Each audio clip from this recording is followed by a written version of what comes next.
We're also learning more names of those killed in that terror attack there in New Orleans. NBC's Lester Holt shares their stories, many of them so young, just taking a break to bring in the new year. An aspiring nurse, a college student, a single mom, among the 14 people celebrating the new year when their lives were stolen by what authorities say was an ISIS-inspired terrorist. 27-year-old Tiger Besh grew up in Louisiana and played football at Princeton. I spoke to his mom and brother. Tell me what it's been like to be Tiger's mom for all these years.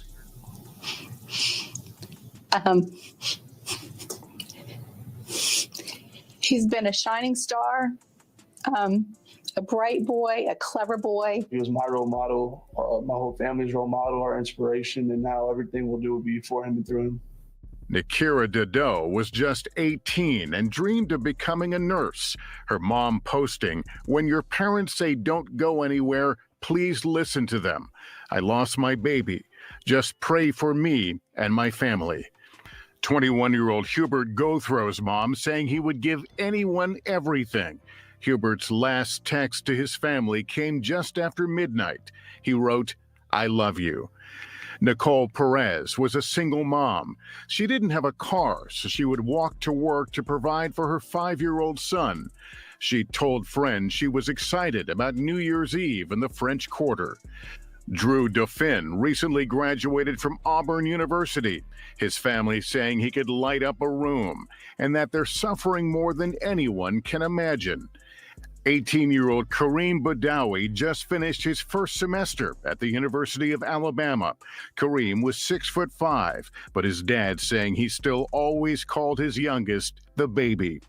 Reggie Hunter adored his 11 and 1-year-old sons. His cousin telling us Reggie was a little guy with a big heart who didn't deserve this.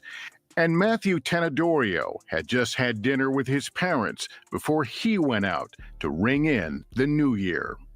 25 years old, just starting life, had the job of his dreams. Our hearts go to all the other families that lost their loved ones too. We just grieving right now. All right, let's talk about the people that matter most right now, and that is the victims. The victims of yesterday's deadly attack. 27-year-old Martin Besh Jr., nicknamed Tiger. Besh is from Lafayette, Louisiana, graduated from Princeton University, where he played on the football team. Tiger had been living in New York City, working on Wall Street. He was on Bourbon Street with a friend when the attack happened. I want to bring in Tiger's father, Martin Besh, and Jack Besh, Tiger's brother, as well. Welcome to you both. Guys, thank you so much for taking the time. I can't imagine what you are going through a day after losing your brother and your son. Martin, how are you doing? Good evening. Thanks for having us. Well, as you can imagine, when you lose your oldest son, it's very difficult. But with Jack and his sisters and my wife and all of our extended family that are here with us, we had a vigil earlier where probably 500 people showed up from St. Thomas More, Tigers and Jacks, and our kids' high school. So we have a lot of support, and it's making it a little bit easier for us for sure. Jack, what was your big bro Tiger like? No, he was awesome. He was my best friend.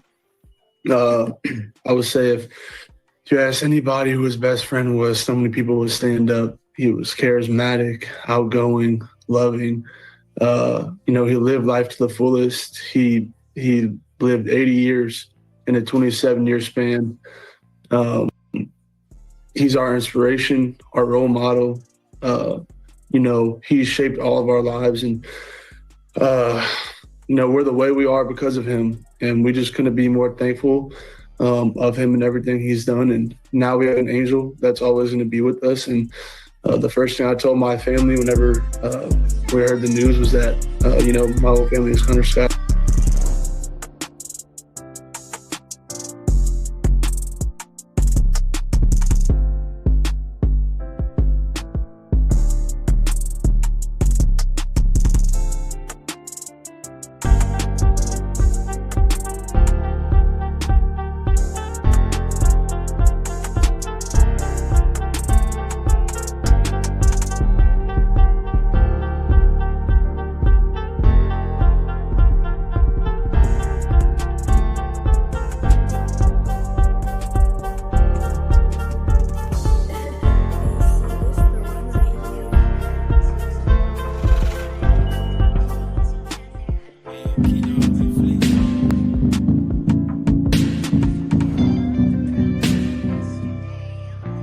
Yo. Check. Sherelle, I sound good? I sound good. You sound good, man. Like, share, subscribe, tell a friend to tell a friend. Hit that like button right now if you can. That helps the channel the most. Turn this down just a little bit. Salute to the people in the building. Appreciate y'all for being here for this conversation. Let me see you in the building real quick. Mel was popping. D, what up? E Dub in the building. Homeboy Shalom Ak was popping. Drake was goody. Frank White in the building, of course. Salute my brother. Miss Jilly, make sure y'all say what's up to Miss Jilly. CC was popping. Hope all is well. James was goody. Definitely hit the like button on the way in, man. Art was good. Hope all is well, my brother. Good to always see you. Quincy was popping. Hope everything's everything, man. Samuel Shalom Ak was popping. Salute. We got C already. Let me see. Impress putting in work. I appreciate it. Nay in the building, of course. Sequoia, salute. Vet Life, my OG, was popping. Josh, what up, though? Missy in the building, of course, was popping. Hope all is well. JC, my brother, was good. Nightbot behaving, it's always good. Now, Dr. G, salute. So solid in the building. What up, my G? There he is. What's goody? O'Shea, what up? We got Miss. I got Missy already. Let me see. Matt G, he even say hi to me.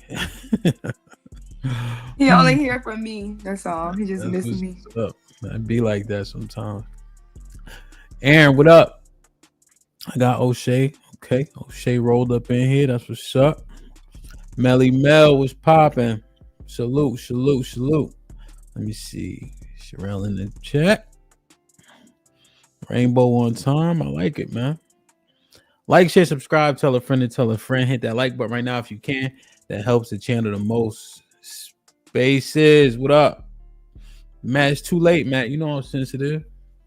It's too late, brother. What's up, man? Hold on one second. Salute to everybody in the building so far. Trying to start on time. Be here for a good time, not a super long time.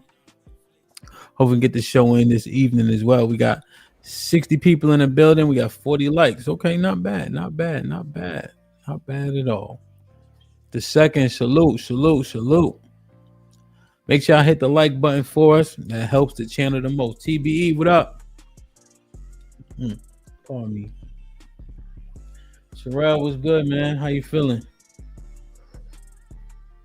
Bad. Yeah, man. We everybody, is the music too loud? Sure, I know you're on your phone or your iPad. Is the music too loud? It's kind of loud, yeah. Kind of loud, right? It's usually loud on the phone. I noticed that.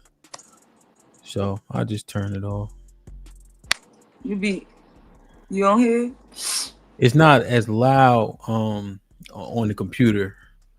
So for me, it sounds just like an underlay, but for y'all, it seemed like it's kind of overbearing to somebody on their phone, you know. Everybody, obviously, and if you don't know, you've been under a rock. But New Orleans, there was what was alleged to be a terrorist attack. Sure, you could fill us in since you on the ground itself. But the person who did it, he was killed by the cops in that moment. But he took the lives of people. And the terrorist attack thing, from what I can see, I'm not so sure. I know they said he had an ISIS flag, but he was also a military vet, if I'm not mistaken. Yeah. The USA. If you want, because I know you on the ground itself, do you want us to give us like what the actual real-time updates are in terms of where everything is with the investigation of said person? So right now, from about 3 o'clock on the 1st January 1st, he I guess his target was Sugar Bowl, but he just needed to be able to get a spot. They saying his target was Sugar Bowl. He went up on Bourbon. Bourbon is like a popular place. It's like Times Square for us Okay. for New Year's. But Bourbon, well, I've been there a couple times. It doesn't have like scrapers though, right? It's mostly like how like 2 or 3 story buildings for the most part. Yeah. And it looks like from us outliers, outsiders, like you can't walk it. But I know they obviously people get deliveries and stuff, right? There's plenty of food places, but is it always packed like we usually see, or are cars able to go down it often? Like how does Bourbon Street operate? Bourbon Street is always packed. So there's always tourists on there. On holidays, it's extra packed. So typically the cars are not allowed, not straight through Bourbon. There's side streets all throughout Bourbon. You know, like every Yeah. corner you get to, there's a side street where somebody can be driving. These streets are usually just taken for people to drop their folks off on Bourbon. You know, there's no parking around there. Most people take ride share there, but nobody's ever like speeding. It's never a street you can speed through because there's always somebody on Bourbon. Maybe like not in the wee hours of the morning, but even in the morning, it's a bunch of people out there. Okay. And so for a car to be on there, it looked like what time was that? Was during the day, right? It was like 12 o'clock, or was it in the evening When when he drove the truck down? this was 3 a.m. in the morning.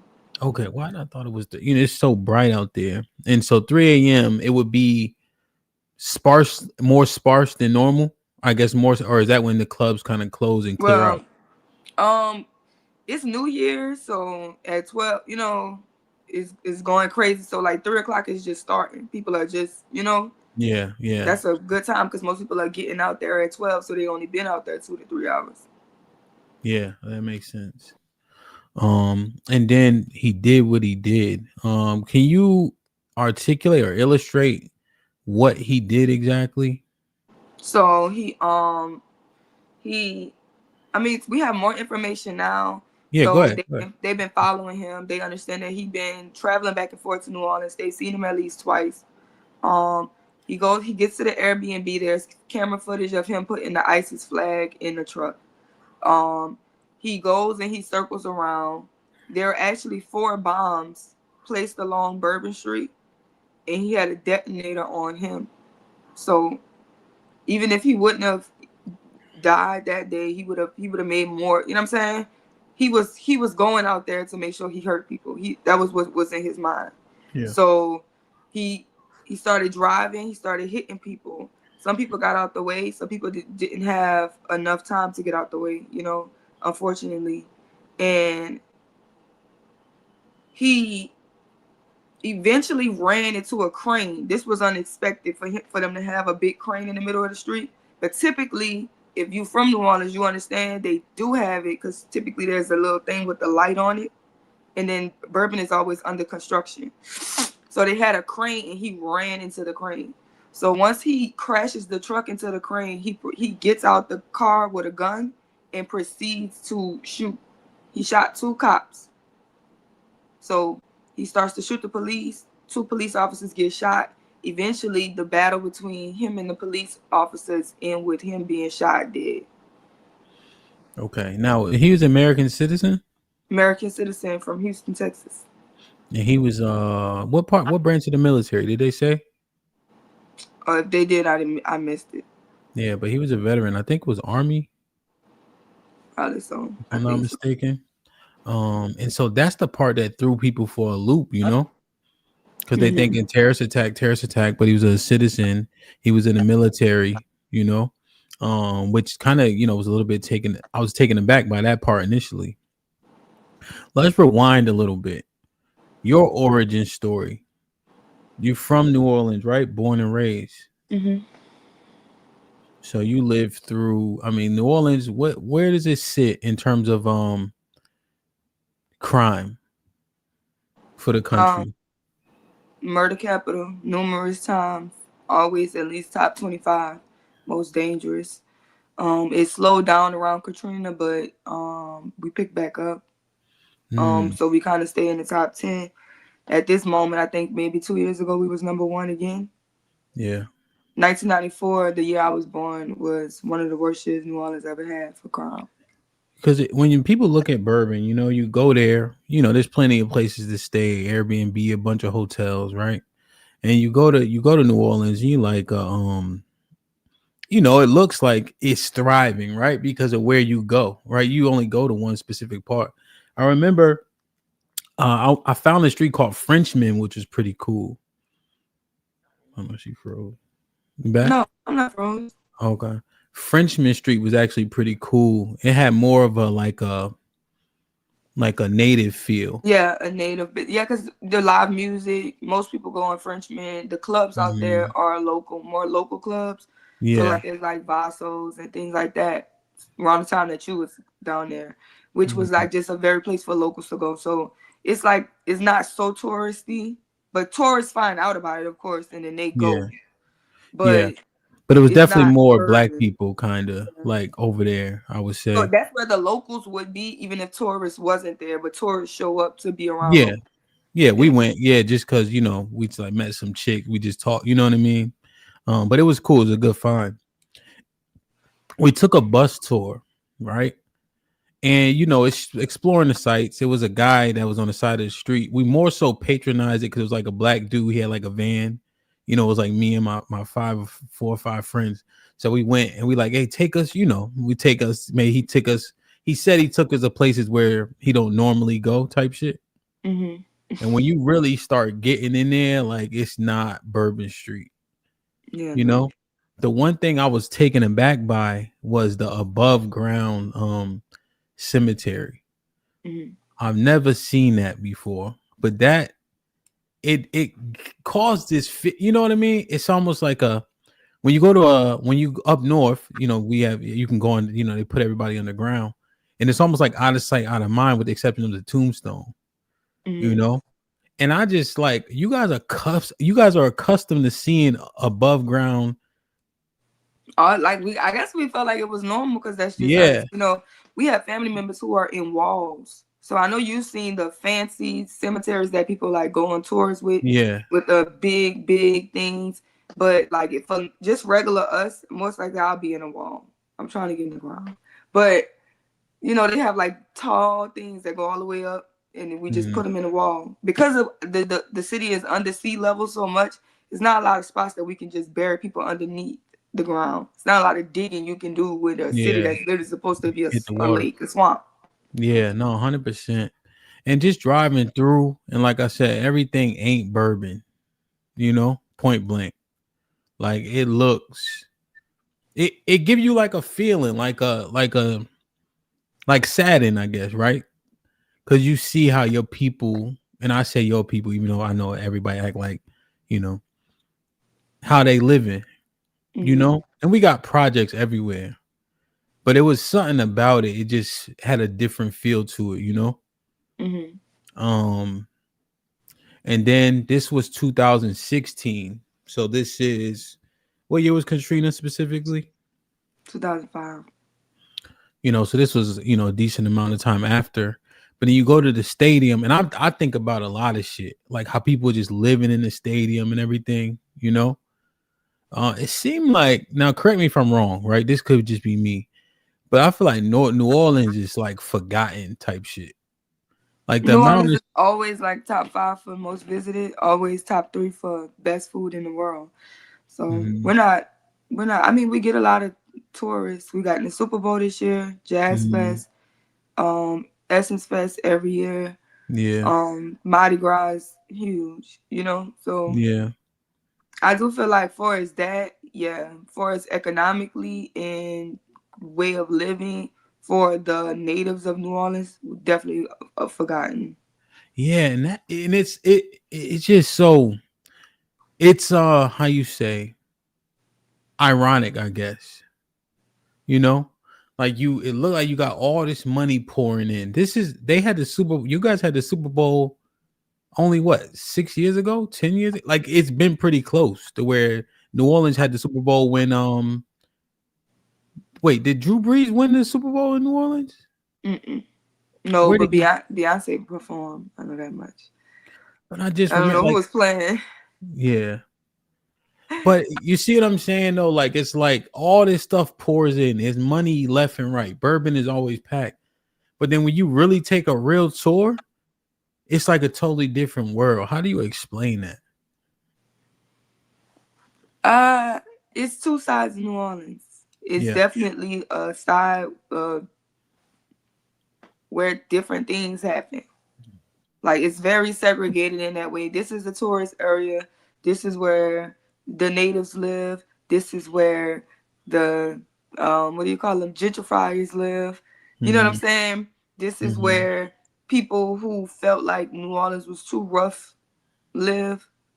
This is where the bosses live. It's so many different sections, and it's cut off in so many different ways. But the real New Orleans is hood. Most New Orleans people that's from New Orleans live in the hood. Yeah. That's one, two Niners and Ravens 2012. You know, Let's see, I graduated too. And that it's crazy to me, just to be frank, you know. Katrina, how old were you? I was 10. 10. What do you remember about it? I remember everything, honestly. My dad wanted to stay home. My stepmom wanted to go to a shelter because nobody was leaving. We had just had like a scare with a hurricane right before that did nothing. So we stayed at my stepmom, her sister was is a sheriff office. She's still a sheriff office to this day, like a sheriff.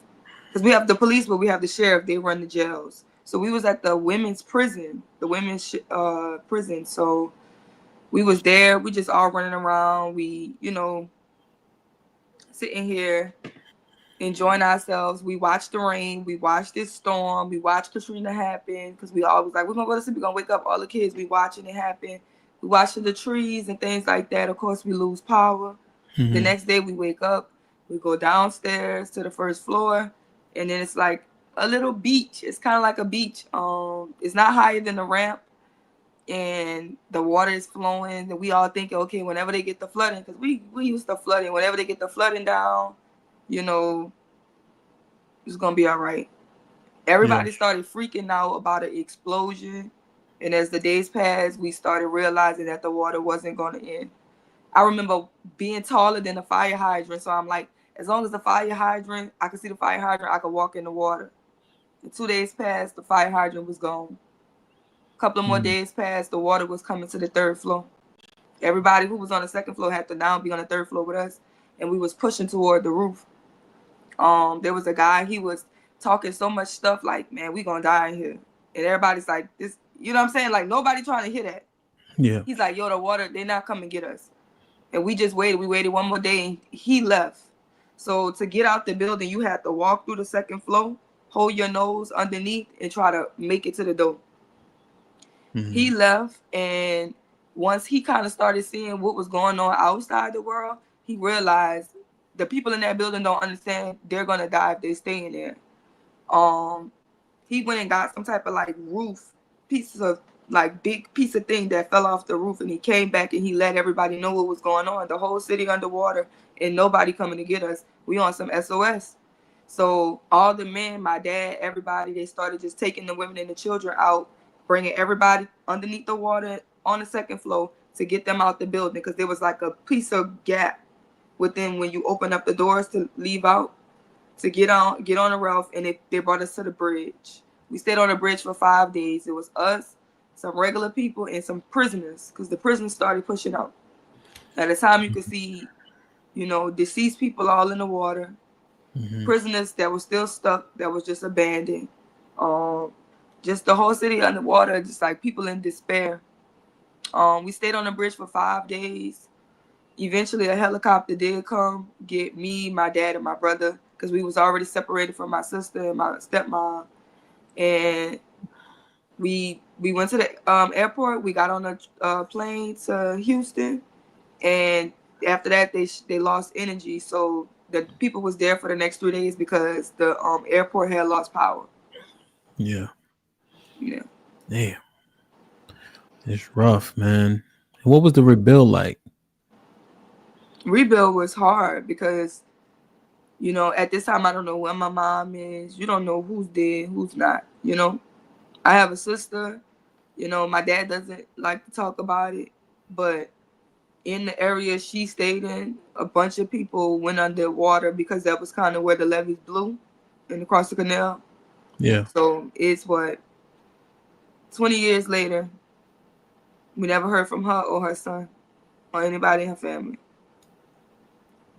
You know, but he's not gonna go out and just be like, you know, she gone. But 20 years later, we still can't find her.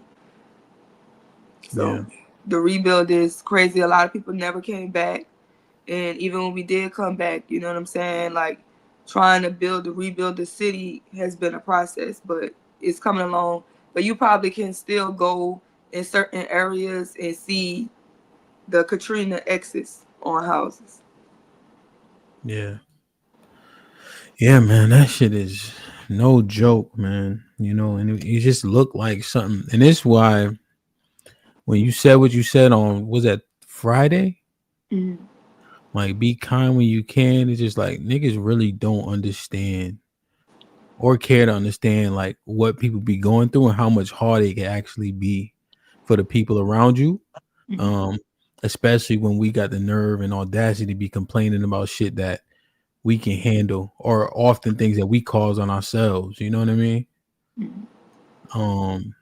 That's why this was important to kind of cover, you know. That's rough. But it's in Houston when I'm DJing, I could DJ and play bounce music for 2 hours if I wanted to. Yeah, they love bounce music. Houston, Well, New Orleans really took over Houston.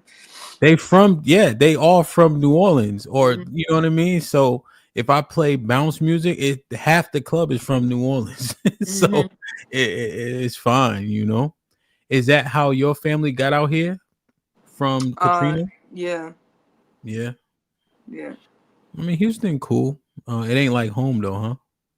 Nothing's like home. Can you break down them dumbass parades y'all have? Parade season is amazing. What y'all call them? Parades. Oh, That's you talking about second lines? Yeah, what is that? Okay, so second lines is just a traditional like ceremony for New Orleans natives. So within our story, our origin story of being in New Orleans was that, you know, we was already a thriving place. We was people that kind of lived in the water within, like we would build houses on the water. On your way, you could see like Man Shack and different places where people still lived in the water. Yeah. They just build their houses in the water. So we lived like that before the colonizers came, you know. And when the colonizers came, there was a lot of warring with our natives. Are you saying it like that on purpose? What, colonizers? Yeah. How you say it? How you say it? Colonizer? Colonizers. Well, I'm not saying like you. I'm not saying like you. You saying colonizers. And what you saying? Colonizers.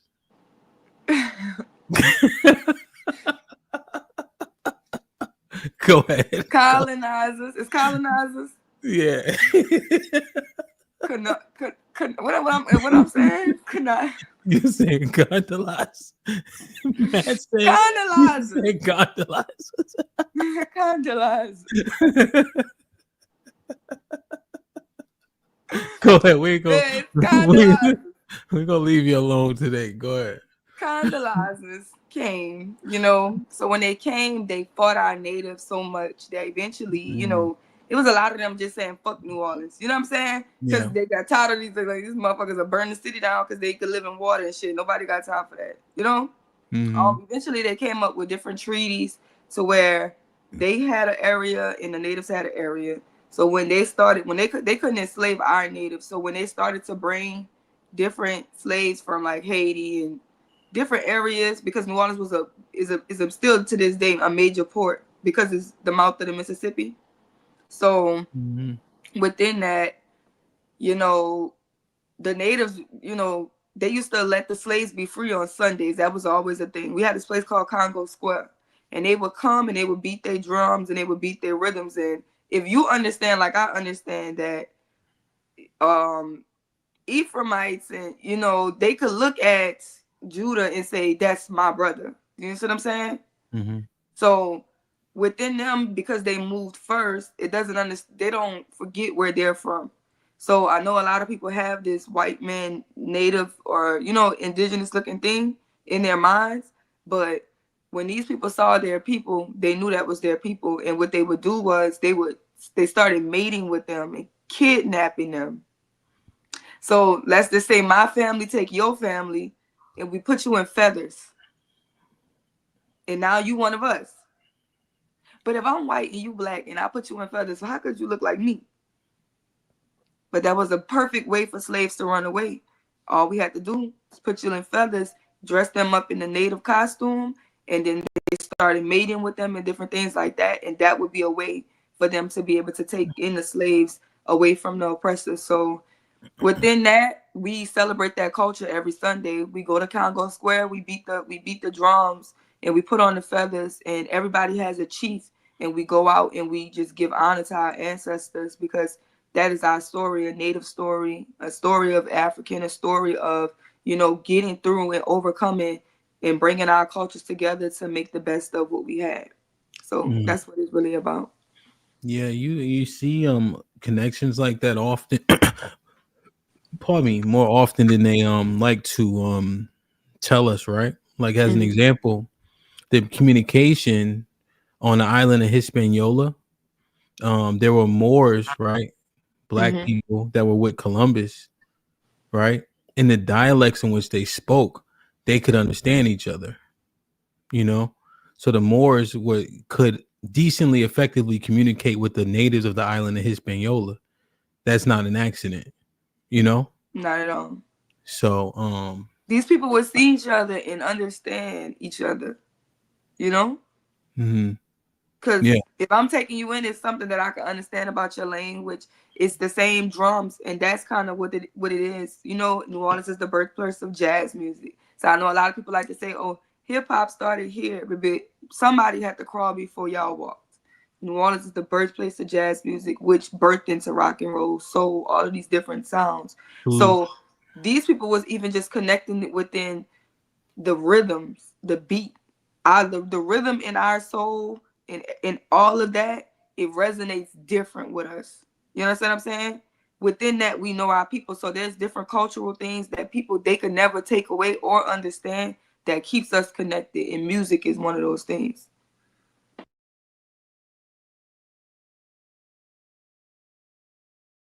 You on mute, shawty. But yeah. Okay. No, 100%, man.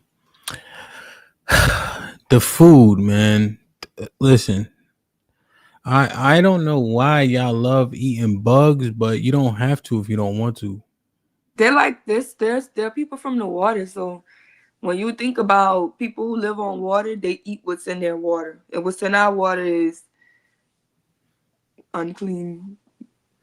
You know, we got all the catfish in the world. We got, you know what I'm saying? We got all the crawfish in the world, all the shrimps in the world, oysters. We get down, we eat it all. You know, even on Mondays it's red beans. If anybody if they say they're from New Orleans, say, well, what y'all eat on Monday? If they don't say red beans, cornbread, they not from the city. It's just a tradition. Like, it's people then, you know, we got washes now, but Mondays would be wash days, and people needed a food that they could cook all day. So everybody would just be soaking beans, because beans is it's a process. You gotta soak the beans and then let them sit, because that's the way we like our red beans. We eat red beans on Sunday. But it's just a bunch of combination of flavors, and nobody seasons like New Orleans. Nobody can do it like New Orleans. And everything about New Orleans food is New Orleans. Like, you're not gonna come there and be like, oh, they got the best Mexicans, they got the best Jamaican food, they got the best. You know, when you go to where you from around y'all, it's like, oh, the Italians really cook good, or this and that. When you come to New Orleans, you getting New Orleans food, you getting Creole food, you getting Cajun food, you getting this shit. This our shit. Don't nobody make this shit. This ain't came from, somewhere else. This us. Yeah, like it's proprietary. It's originated, right? Yeah, like it's organically. Now, red beans are just like so. For instance, we have, like you said, the populace is pretty diverse. So like red beans and rice is a thing, you know. A lot of like Puerto Ricans kind of make, you know, red beans and rice, and then, you know, whatever the is it like red beans like that? Just like red beans? You ever had Popeye's red beans? So that okay, yeah. All right. Is Popeyes good? Different. In New Orleans, yeah. But I'm I've had saying it though, the food is good though to New Orleans people. We like Popeyes. Okay, because oftentimes when you have a chain, it can't capture the essence. No, we don't think it's good where y'all from. Like, if anybody that's had Popeyes out of New Orleans, they come to New Orleans and they eat Popeyes and they're like, what the fuck? Like, what are y'all doing? Were y'all adding extra seasoning on it or something like that? So it's kind of like that. What's your favorite thing to eat that's New Orleans based? Oh, another thing, y'all didn't invent fried dough. Beignets is our thing. We've been eating fried dough for a minute. Y'all didn't invent New Orleans delicacy. Y'all try to speak French as though we don't know fried dough when we see it. It's beignets. Say it with me. Say beignets. No. Even when I order it from like a place, I say, give me fried dough. They be like, what you mean? Beignets? I said, what you mean is fried dough. You know, fool me. You know what I mean? You ghetto. Ghetto. You eat shrimp. I'm ghetto. You was eating shrimp. You was eating shrimps before you knew the truth. What's them little bugs that y'all love so much? What's the little bug y'all love? Crawfish. Yo, when I went there, I got talked into it because this girl had an accent, and I cut myself like trying to open, and the meat pause is like this much. You know what I'm saying? I mean, yeah, but you eat 5 pounds, you'll be all right. Eating 5 pounds is crazy work, man. Damn. Like, share, subscribe, tell a friend and tell a friend. Hit that like button right now if you can. That helps the channel the most. I think this the boudin things. I found a place out here that has like different. They had like chicken. You know, boudin is not a New Orleans thing. Oh, it's not. Okay. It's literally it's a Louisiana thing, but it's not a New Orleans thing. You know, not New Orleans centric. It's not a when you like. We didn't grow up eating boudin. Okay. We do eat dirty rice, but they make their dirty rice a little different. So boudin, even though you can find boudin in New Orleans, it's more of a Louisiana thing. That's kind of what they do. Now, New Orleans, we more like you got to try mantua, you got to try meat pies, you got to try, you know, stuff like that. Hot sausage patties, D&D smoked sausage. It's like things like that. You will like D&D smoked sausage. It's a beef smoked sausage. You'll like hot sausage patties too because it's beef. But you know what though, JJ, what up? You know what though, Sherelle? I found that like the meat pause inside of beef, but the sleeve or whatever it's in, whatever they call the casing, is pork though. On which meat? So like I saw like in a store, I noticed it one day, and then I did more due diligence. It'll be beef or chicken or turkey sausage, but the casing will be like a pork casing, I guess, because like the skin. The skin, basically. You know what I'm saying? Yeah, you saying I would like sausage is crazy. You know what I mean?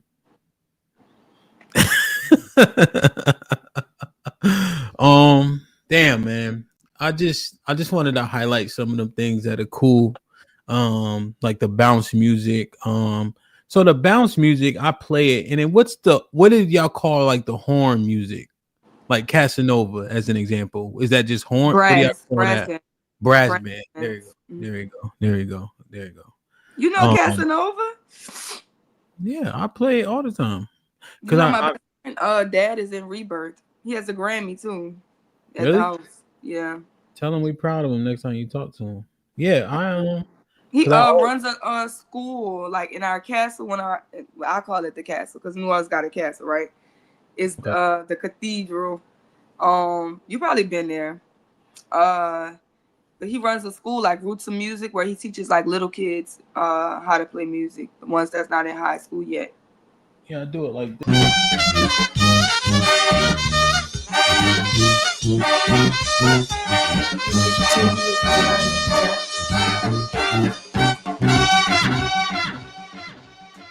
Like that. Because you know the Levert one, you gotta go back and forth. Do you play that at the end? Because you know that's second line music is when it's time to go. Yeah, I play that. I always play that one just because I like the Gerald Levert mix into it. Mm-hmm. And then of course you gotta play this one.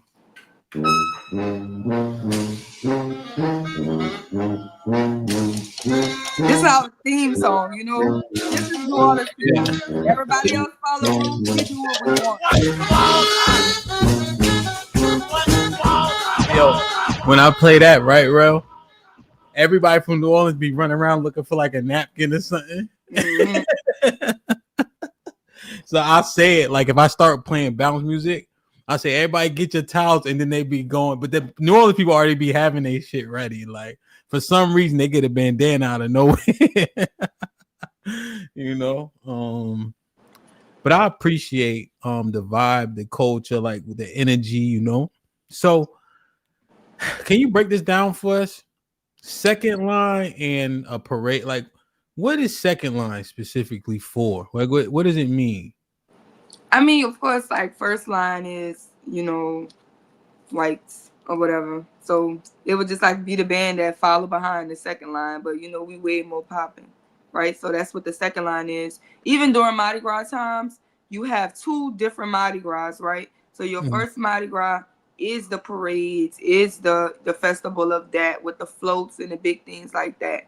Yeah. Your black Mardi Gras, your native Mardi Gras is all of our Indian chiefs. So every chief from the neighborhood, they chiefs, they spy boys, they queens, they all of that, they have to sew by hand. This is tradition. You cannot get a sewing machine because you got sewing machines now. You have to sew on, bead your costumes by hand all year. And it's a competition who could be the prettiest. So that's what you want. You want to see who got the prettiest chief, right? So, and that's the crazy thing, because you think the queen is coming. No, the king is going to have the biggest feathers, the most vibrant colors. He going to handcraft this thing. It's going to be beautiful. And he coming out. He coming to look pretty. His spy boys coming out. They coming to do their shit, and they coming to represent for their hood. And they start in their hood singing like it's songs, right?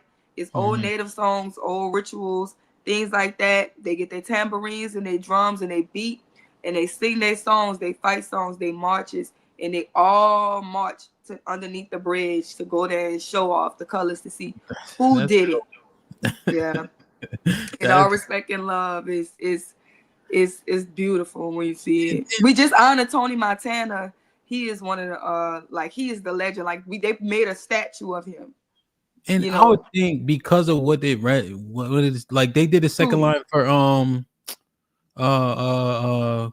Frankie Beverly, right?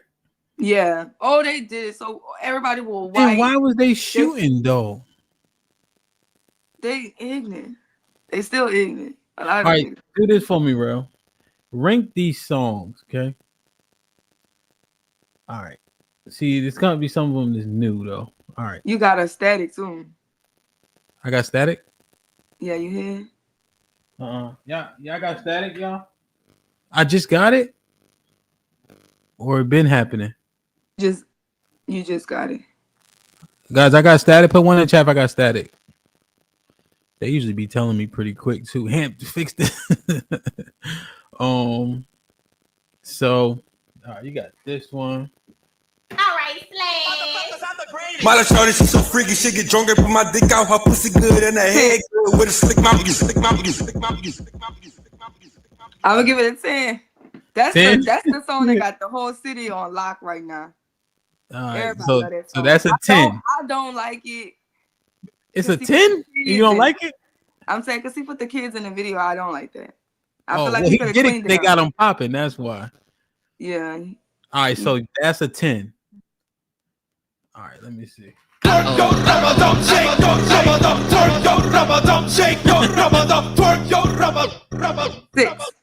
Six. Yeah. All right. How about this? That's because Keno have really better songs. Keno is good, but that's not one of his best. Right. Let me give it a 10. That's like classic bounce with the when they put it with the R&B song. That's very, very classic. All right, how about this one?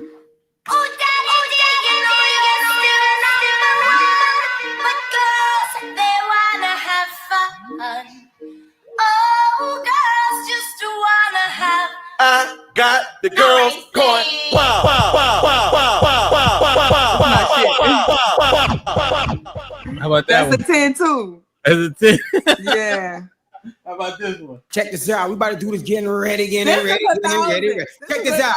Come on, come on, come on, come on, come on, come on, come on. Getting ready, getting ready, getting ready, ready, ready. That's the shit right there. You already know that. I know you when you do that one, niggas be getting ready. They go crazy. Yeah. All right, how about this one? I only got a few more. I'm gonna get at an 8. It's a classic too. All right, how about this one? I'm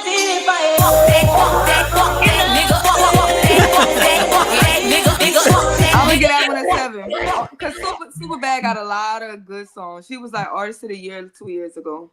All right, how about this one? Yo, man, it's a lot of Oh, this is it.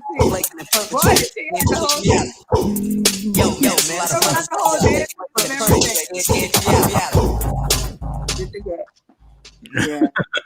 Get the gat. Get the gat. Get the gat. Okay. So those that's what you give that one? That's a 10. Okay. All right, thanks.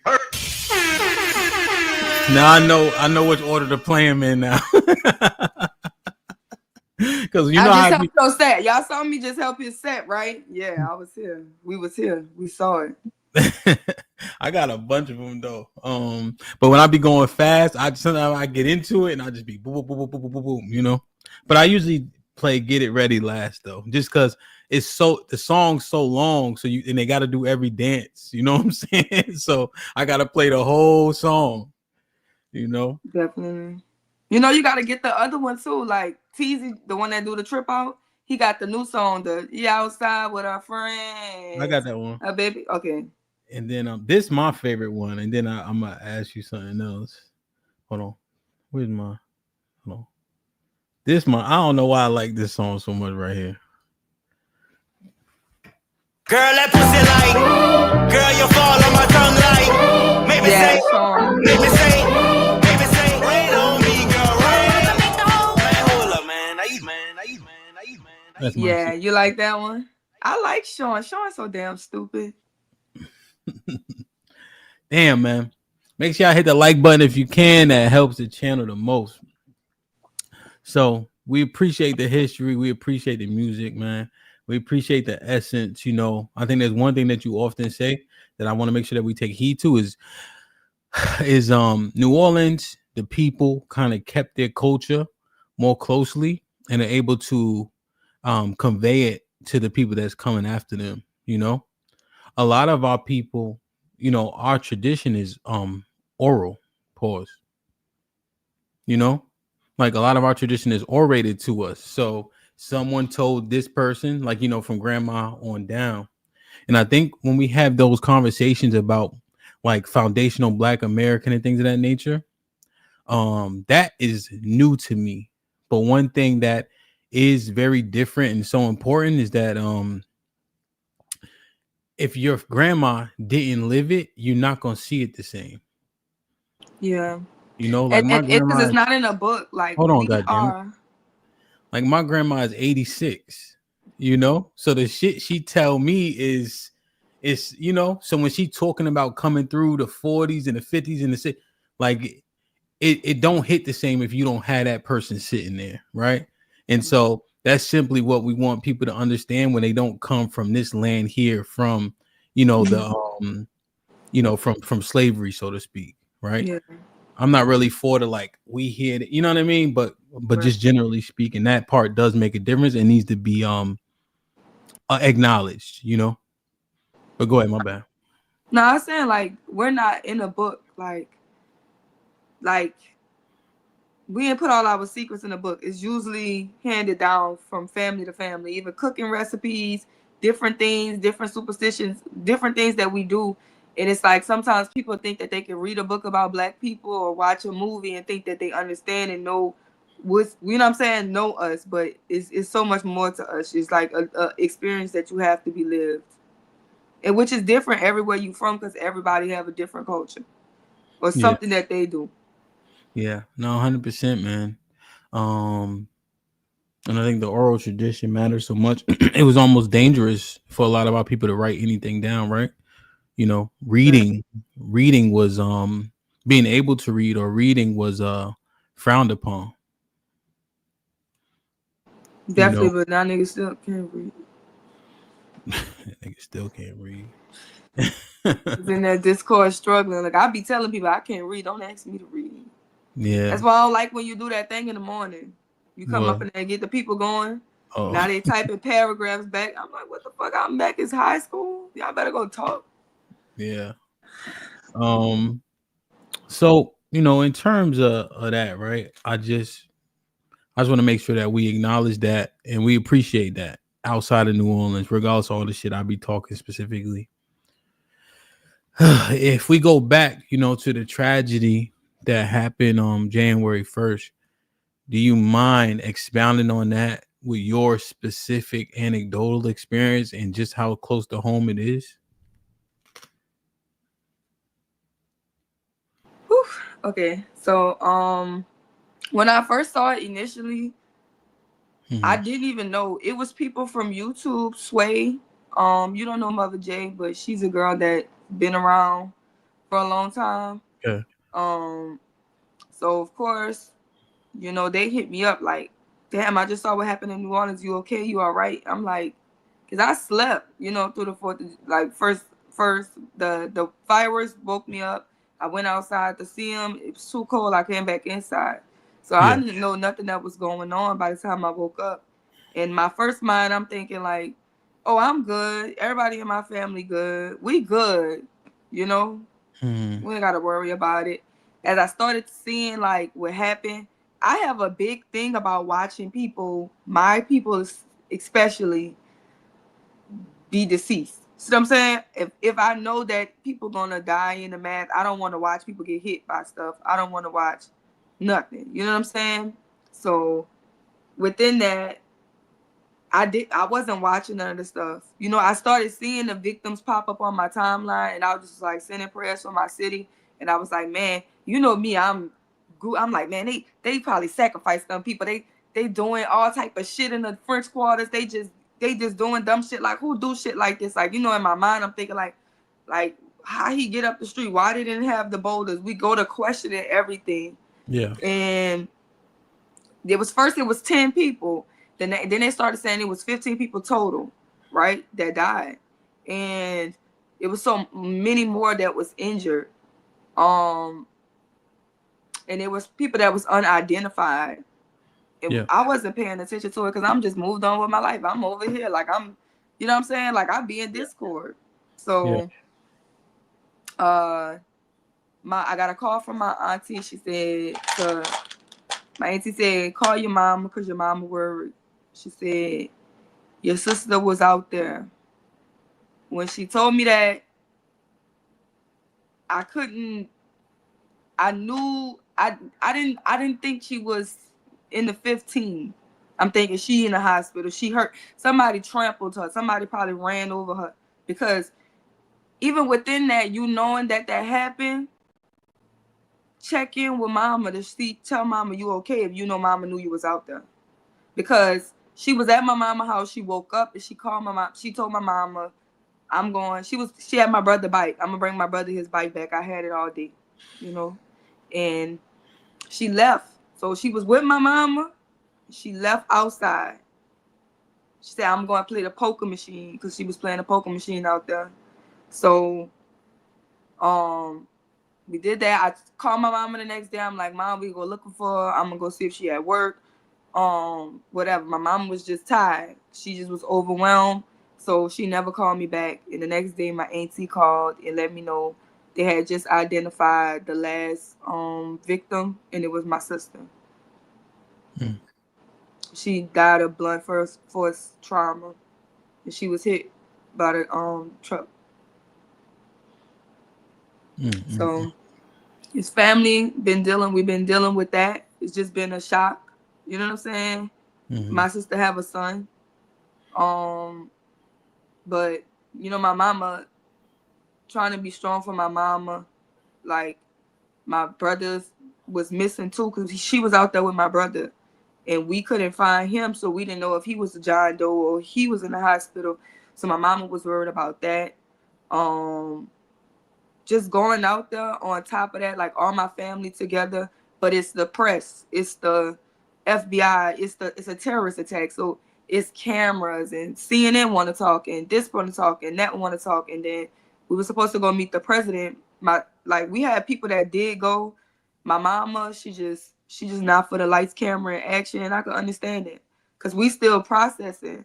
So everybody kind of found out about their person on the first, and we didn't find out until days later. See what I'm saying? So we still in shock, while everybody else they didn't have a couple of days to process. We're just processing. So it's like the fourth day that we don't, and it's so much that has to happen. It's so much funeral arrangements and different type of families that have to come down and be it. But never in a million years, we all just in disbelief, because it's like, when you hear about a terrorist attack or something happen like this, you never think it's your people, So it's like, and my mom only have 2 daughters. So she's the oldest and I'm the youngest. So we would always say, she's Alpha, I'm Omega. And all in the middle is just our brothers. So this the woman that made my mom a mom, and my mom is just taking it really hard. But everybody trying to be strong. Like, the family is together, but it's just something that's just very, very hard for us to deal with at the end of the day. Because this is my first time losing like a blood sibling that I grew up with. And my sister was everything to me growing up. I was her baby. She did everything for me. This the woman that changed my life. This the woman that saved my life. This the woman that made sure I was never going to be just the average New Orleans girl that had nothing going on. She made me go to school. She never let me play with boys. A certain way that I dressed, my hair, anything or everything, She just was always on it. Always on me to be better. Always on it, like, you ain't dancing, you ain't shaking, you ain't no thought, you ain't dressing this way, you don't talk this way, you don't walk. Like, every day, if I want cut class, she bringing me there. She kept me dressed. She bought me everything. Anybody that know my sister know me, because I was literally her baby. My sister didn't have kids for a long time. My sister is 45. My nephew is 14. So it's just hard to see her go. And she was like that for everybody. My sister raised so many people, kids. She opened up her door so many times to people. She just was one of those people who couldn't say no. So she just had that bleeding heart where she just showed everybody love. So she really messed the city up with this one. Everybody, you know what I'm saying? Her god kids, our siblings, our cousins, all our extended family, friends, everything. Everybody's just in shambles, because it's like, not our Tasha, It's like, it's one thing for a crazy nigga to get up and pull a terrorist attack, but for my sister to be a part of that, it just is unreal. Because this is not just anybody. She was like my mom. You know what I'm saying? She is like a mom to me, more than she even was a sister. This is holidays, birthdays, everything. Is she 15 years older than you? 14? No, probably so, yeah. Yeah. 45, and yep. And so your nephew is your age? My nephew is my age. How old is he? He's 14. Oh, I'm bugging. She had him when she had him when she was 30 or so? Mm-hmm. My mom had me when I was 32, so that's their little thing, I guess. Yeah. Yeah, man. No, that's real. And I know it's so many people around dealing with it, Mm-hmm. And from what we know, in terms of what you did, like with your business and work and kind of holding people up and trying to build, land and doing this for the family because they can't see it themselves. Are you able to, how do you say? I don't know the right word. Like, Are you able to go through the process of grief? I think everybody's expecting me to be strong, and that's what people keep telling me. You gotta be strong for your mama, but I'm like, in my mind, I feel like I also gotta be strong for me. You know, my Mhm. brothers, the boys. You know, like anytime I get a moment where I'm crying or I'm breaking down, like I feel a big man hug me, and so the boys have been holding me down, the men. You know, so and just having my family around, everybody's trying to laugh to keep from crying. We trying to talk about good memories. We try not to focus on the sadness because, you know, the first couple of days is not the end of grief. This is the beginning of grief. This is the first stage. You know, this is shock. This is denial. This is I can't believe this. You know, we got all of these other stages of grief to go through. But right now, we're just in that process. So I think having my family around has been the best thing. You know what I'm saying? Has been the best part. Even my best friends coming down from Houston Friday. My other best friend, she came to the visual and things like that, came to my family house. Everybody sending text messages and love. You know, you've been checking on me. And that's just like, that's been great too. So I think that's where my strength is coming from. I don't think I've fully processed it yet though. I can't talk to my nephew. Like I'm texting him, but I can't hear his voice because I don't want to hear a crack in his voice because he in Atlanta. You know what I'm saying? So it's like, what if he break down on the phone and I'm not there to, you know? And Mhm. you know, he be TTing me to that. Like when you come when like and he's saying he trying to be strong, but nobody's strong after they lose their mom, you know? Yeah. And so my brother, one of my brothers, he losing his mind, you know. So it's like hard to be around people that's not nowhere near emotionally regulated at all to keep it together. Yeah, no, and I'm just thinking about the other thing, that we talked about. Things seem to compound and pile up, Mm. and it's like, where do you lean? Who do you turn to? Especially when you're known to be a rock for people. My And brother is my rock. okay, and he's pretty strong. Hmm. He an Israelite. He had us listening to damn class, and then he's playing the Israelite gospel music. So you know what I'm saying. That's his way of like going through it, you know. So that's how he gonna put his strength in. He get his strength from the Most High directly, you know. You know how Yeah, Israelite men are. They're very disciplined within that. So he pulling his strength from that and just making sure that he can be a rock for me and my mom. yeah. Just do me a favor, and I know you did it already, but I just want to say it. Make sure you check on him too, because we have a tendency to overdo it. You know, Yeah. like I ain't showing no weakness ever. You know, um, there. When I woke up from my surgery, right, and this is much lesser, right, but just to tell you how stupid we can be, right. Um, they're like, you can't move your arm, sir, right, and I'm coming off the what's that shit, anesthesia. Who can't move their arm? I You ain't can't do you. your own. Yeah, I'm like, I ain't you. Soft at, right? And I'm like, fuck it. I'm trying. My only thing moving is my fingers. But I was so angry, like that I couldn't move my arm, right? Because the weakness thing is too much to bear, you know. But the truth is, I was just sad and hurt, like just because it just was a thing I wasn't accustomed to.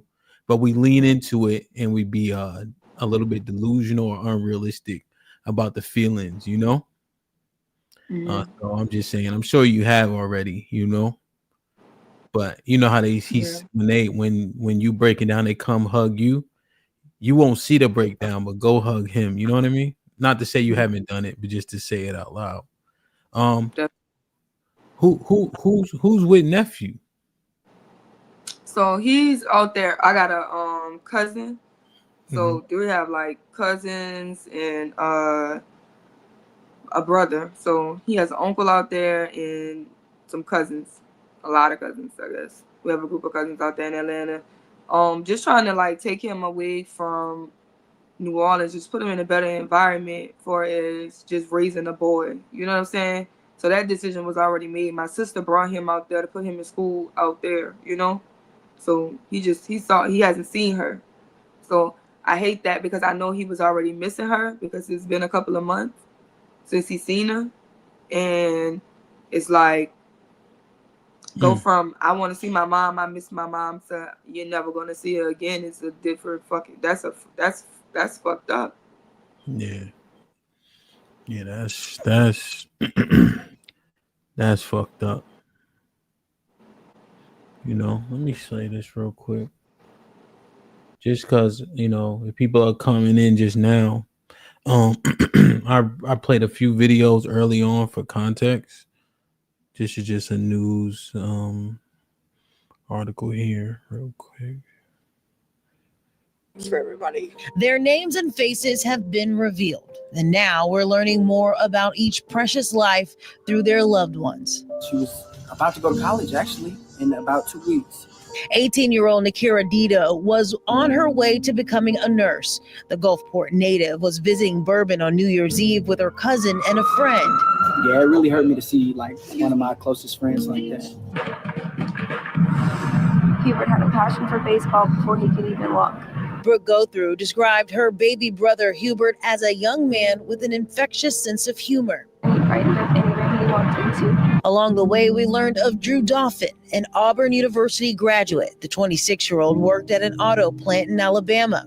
Billy DeMaio's father described the 25-year-old as a good and humble kid who loved life. Why innocent people, have to suffer, especially a guy like Kareem was well liked. Then there's Kareem Badawi. The 18-year-old was a freshman at the University of Alabama.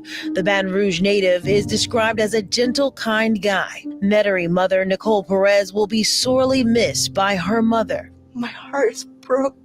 She leaves behind a 4-year-old son. Elliot Wilkinson was identified Friday. His brother wrote on Facebook that the 40-year-old was loved and will be missed.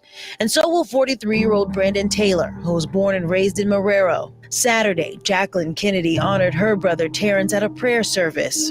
And I'm going to miss going to the grocery store with him. We go shopping. I'm going to miss everything about my brother. I love him so much. On the same day, Matthew Tenedorio's body was escorted by the St. Tammany Parish Sheriff's Office to his family in Slidell. You hope you can hold on to them for till they get old and you die and they live on, but that's not God's will sometimes.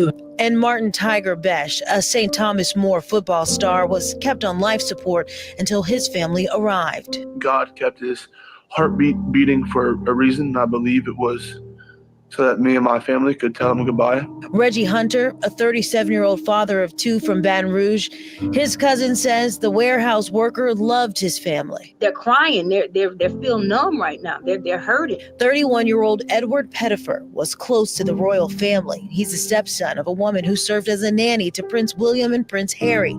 Saturday, they issued a statement mourning his death. And Latasha Polk was the final victim to be identified by family. The 45-year-old mother was a nurse's assistant whose family is still in shock. She leaving behind a son that truly love her and gonna miss her.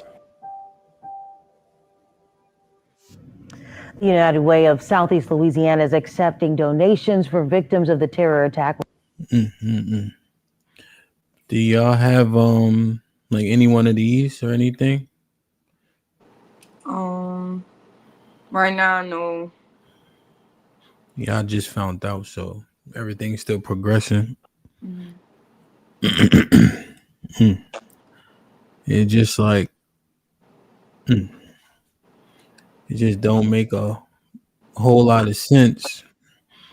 I wonder what these people thinking when they doing stuff to the people that seemingly they don't have a problem with.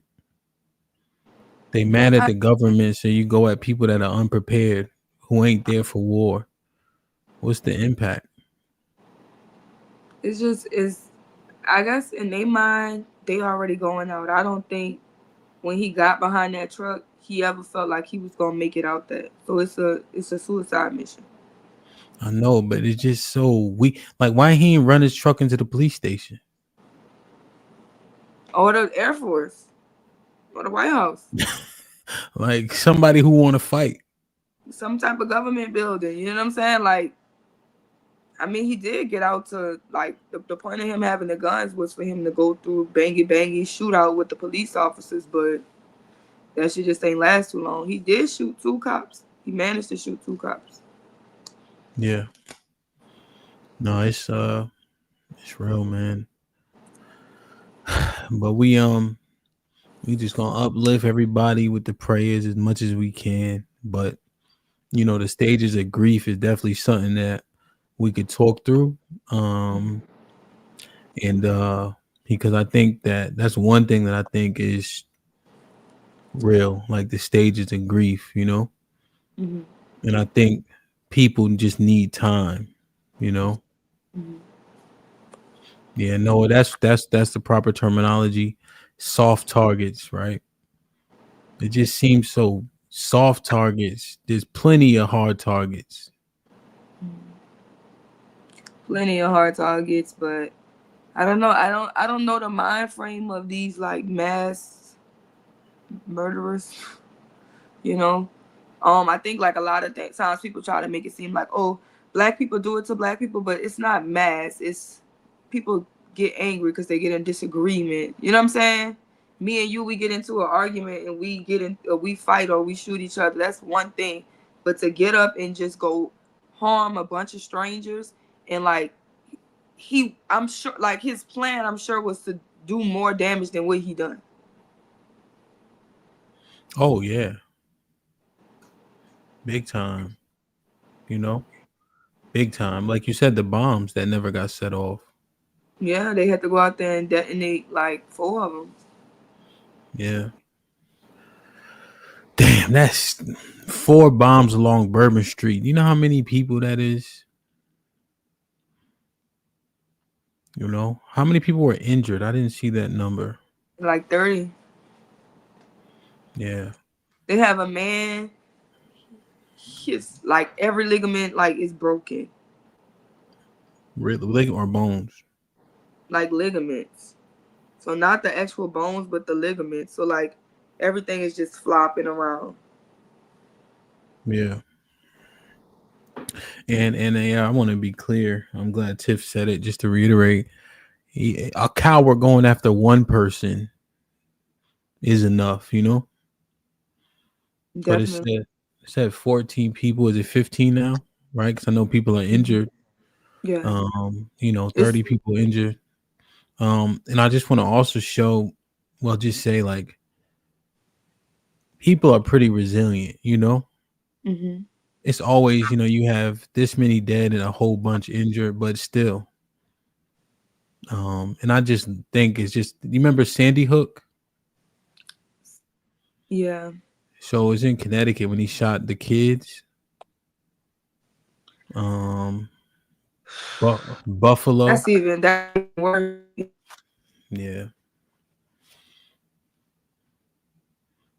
Definitely something I don't understand. Because who, like, saying, okay, I'm going to do this in a crowd and I don't care who I hurt, but targeting children is fucked up.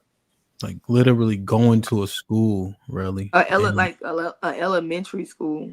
That's crazy. It's like you should be torn limb from limb. The guy who drove the Buffalo, Mm-hmm. it's just like the dude had to drive 2 hours to get around black people that he hated so much. To shoot the marathon dude, like, people just running. People already tired. Fuck, yeah. She's talking about the Boston Marathon. She'll be right back. We had this conversation in the Discord. I want to get y'all opinion, and Sherelle was a part of this. Her and Jeremiah. I got in there a little late and tried to make sense of it. What do you guys think about this sentiment that the Boston Marathon, as an example, those people, because they chose to be there, that Jeremiah was saying that doesn't automatically make them victims because the bomb went off, because they made a decision to go out there and run that marathon. Since they had a level of control where they would be or not be, that technically doesn't make them a pure victim. I had a difficult time with it. But because they didn't relinquish full control, they're not 100% victim. But then you have things like this where people are literally just living.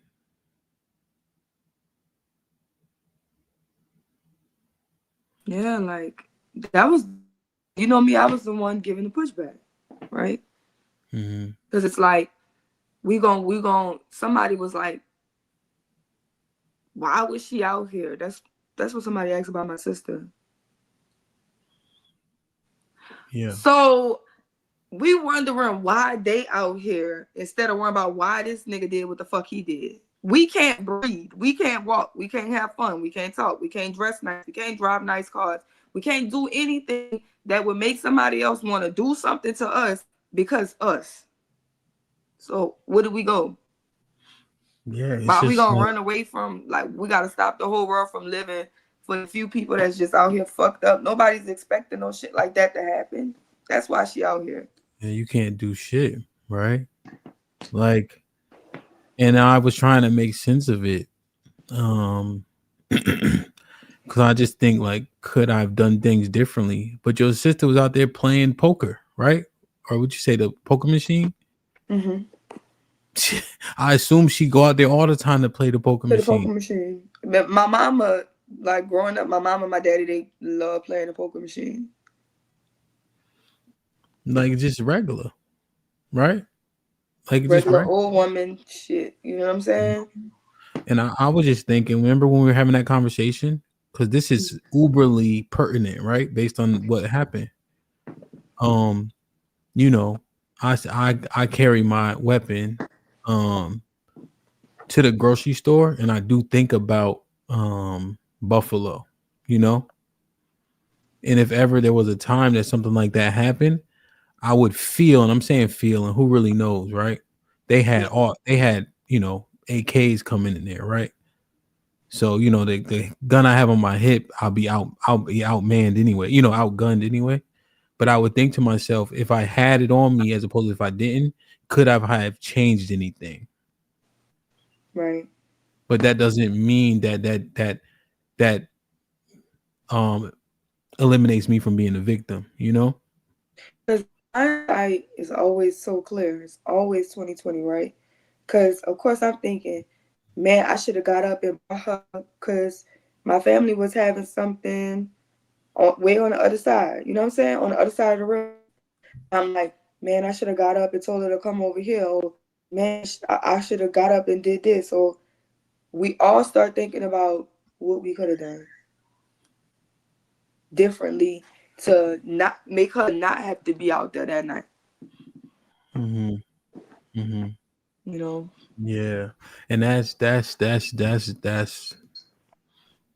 what the grief thing, man, you know? And like we beat ourselves down so much. And the truth is, everything that happened to us is part of God's plan, you know? And 50 Cent said something that like made him my favorite rapper when I heard this. He's like, everything that happens to us as part of God's plan. So at night when I talked to him, I got my gun in my hand. And I was like, it was just, you know, because it's simple, but it's like profound. Because you know how he got shot 9 times, whatever the case is. So he's saying he believes that's why he's strapped, you know, at all times, you know, but it's a deeper statement than when you just initially hear it. Now, Thanos says something interesting. You know, if you go out to places where these things happen, you know, like there's clubs that you know somebody getting shot, something always happening, and you put yourself in those environments, and then you get shot there. You know what I mean? Like you complicit, like you know somebody getting shot tonight. But what we saying is about that Baptist church, in Carolina, that was the Carolinas, in it. I think so. The black women at the church. Then the 6 of them. Yeah. Not the little girls that got bombed. The one he just walked in there and shot like 7 people, right? Yeah, old black women. So don't go to church. Yeah, and they brought him to McGee's or some shit, Burger King. Don't go to the movies. Don't beat 3 little girls in no church if you black. Like, how? Yeah, Charleston, Miss Jilly said.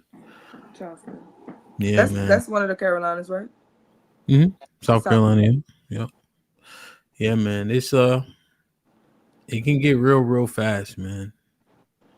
But the soft target thing is so bothersome. Oh, definitely. You know. But you look, do you think people are inside because of stuff like this, or inside because of technology? Like, did you see the amount of store closings and things of that nature? You think people live in fear Amazon more, did or it. do you think it's just the nature of convenience? I think Amazon shutting everybody down. Because I think something sad that I saw was like Party City woke up, put all of their like corporate workers on a Zoom meeting and said, "This your last day." No 30 days advance, no trying to help them find jobs before they let them go. Just woke up, we closing, it's belly up, it's done, it's a wrap. Bye, we can't pay y'all. Y'all last check is y'all last check. It's like, whoa. Do you think that type of stuff is a breeding ground for like violence and crime? Just the lack of jobs? I mean, the obvious answer seems to be yes, you know, but if you force people into a bind, what do you expect from said people? Yeah, and then just like also like a low life, like when we look at like women and how much they are into like, you know, Mr. Fantastic was talking about 304 TikTok, you know, and it's where these girls sit down and, you know, they glorify their lives to show you like, okay, I made $2,000 today, $3,000 today, but is this where we've come? Is life so expensive that we gonna prostitute ourselves? And it's intriguing. Everything is about money. Everything is about run their pockets, do this. It's like nothing is about love. Nothing is genuine. Nothing is everybody trying to get something. Yeah. Everybody trying to get something, man. You think integrity is lower now with technology and things of that nature? I think people don't even think integrity is important. At all? At all. I guess it. Yeah, I know. You ever heard Denzel said this thing? He said, it's not the news reporting is no longer to be right, but to be first. Yeah. You know, Even whoever if gets it's not true, why tell the truth? A lot more entertaining. You think we can get any more integrity back? If so, how?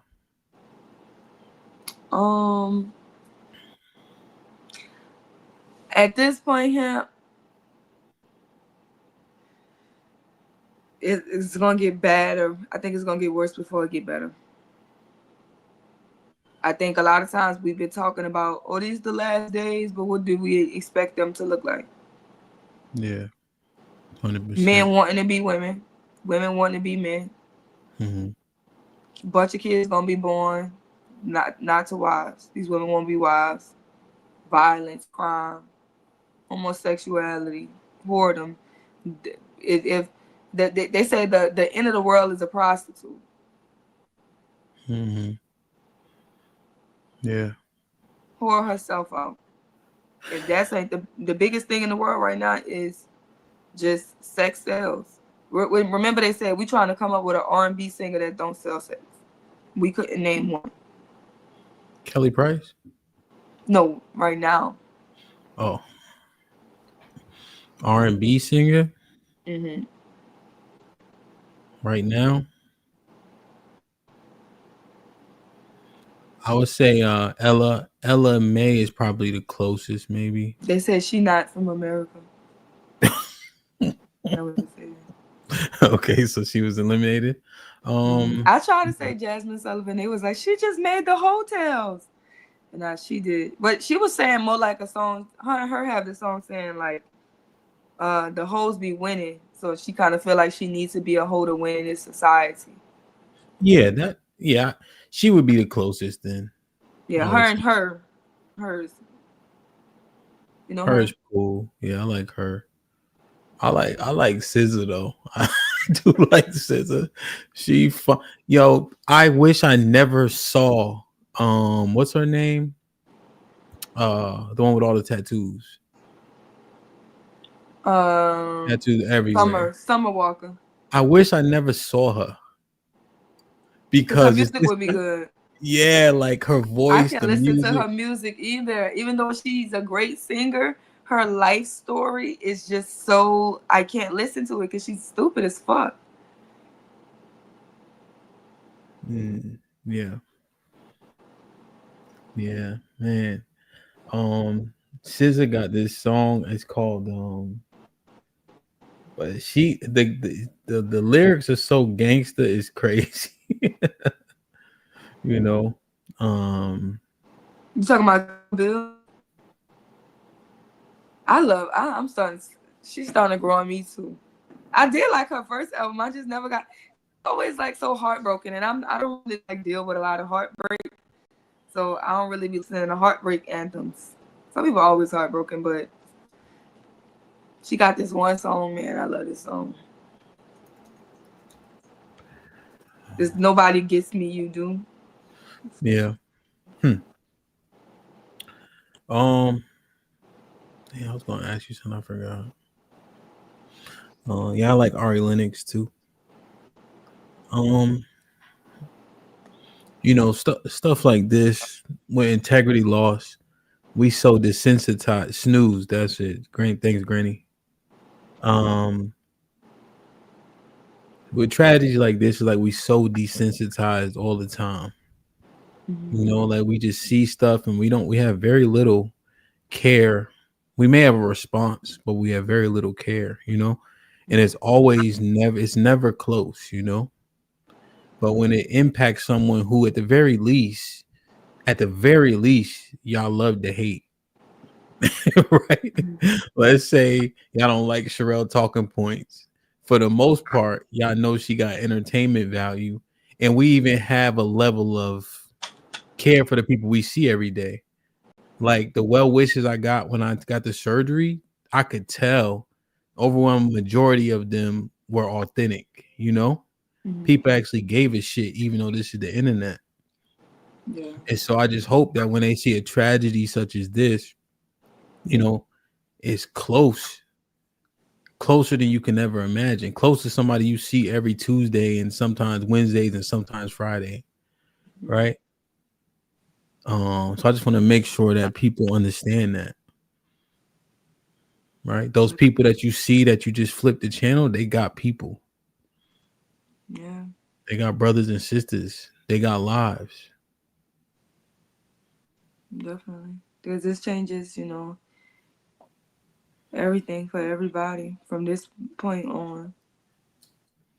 Because that's what it is. It's like he may take a few lives, but he affect thousands of lives.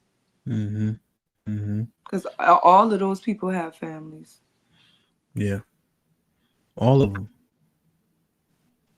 Like Big Brother, like, you know, like when they keep talking about the guy who played football, like that impact on his little brother, you know, little brother is staying pretty stoic, but that impact is something, you know, like if I lost one of my brothers for something like this, it would alter me, you know, it really would. Yeah. It would, you know, the impact is, Because some days, imagine it. I don't know if I'm coming or going. And then I kind of be like on the verge of like losing my mind. But then I'm like, okay, let me try to sleep it off. But then I can't sleep. And you know, it's not even hard to really sleep. It's hard to wake up, you know, like, because when you wake up, you got to remind yourself, you know, like in your sleep, you could wake up and think, I was having a fucked up dream. But then you got 1,000 text messages and 1,000 missed calls, and it's real. You know what I'm saying? It's real. That's It what I'm happened. saying. And you know what you said? And the truth is, we don't know. Right? Like most of us don't know. You know, like I lost people, the violent ones you don't forget as easily, you know? Mhm. But I never lost a sibling, you know? Both my parents are still living, you know? My grandma that I'm closest to, she's still living. You know, like JJ said, he lost his sister in 2007. You know, it's like when cats out in the street and you know things are happening, it hits you, no question, right? But they outside. Mhm. You know what I'm saying? Like, not to say it's any lesser, but it just, if you live in a certain life, right? That when things happen, it's not a surprise. Yeah. Not somebody going to play the lotto, or you know what I mean? Or walk up a street, Yeah. you know, because thing is, like it like what JJ saying, like it definitely you know how like when your arm hurt, your arm hurt. When your leg hurt, your leg hurt, but your arm don't hurt like your leg. You know, losing a sibling hurts in a different place. A place of hurt that you ain't never felt before. You know what I'm saying? Yeah. So it's a different realm, and it's not like, oh, we invincible. What you think? Our parents are here. Her parents are here. Her mom and dad, my mom and her dad, they live in the same building. My mom's on the 3rd floor. He's on the 7th floor. My dad is here. My dad's the oldest. My dad made it to 75. Why should I have a thought in my mind that my sister's not gonna make it to 75? And my brother asked, like, I thought we was gonna all go at 80, 90. We get old and we die when we get old. Dying when we young, shit is for the birds. You know? It's really crazy. My grandmother passed when she was 45. My sister passed when she 45. Is like my mom is. That's kind of crazy. My brother said something. He said she bust 2025 wide open, and I said that's crazy because my sister is 25. And he said that girl 45. I said no. If you ask my sister her age, she's been saying I'm 25 for the last 20 years. And we realized, we said she been saying she's 25 for the last 20 years, and she died on the first day of 2025. See? Damn, we gotta. And look at the chat, man. Thank you, JJ, for the 20 ball. I'm gonna read in a second. Look at the chat. You know, look at Dollar Washer. Shit be really happening. Feel me? Shit be really happening to people. We don't give a fuck, bro. You know? Mm-hmm. Niggas on this, you know, it just like the shit that motherfuckers is willing to do to expose people and embarrass people and make $1, and the shit that we ain't willing to do to give a fuck. Right.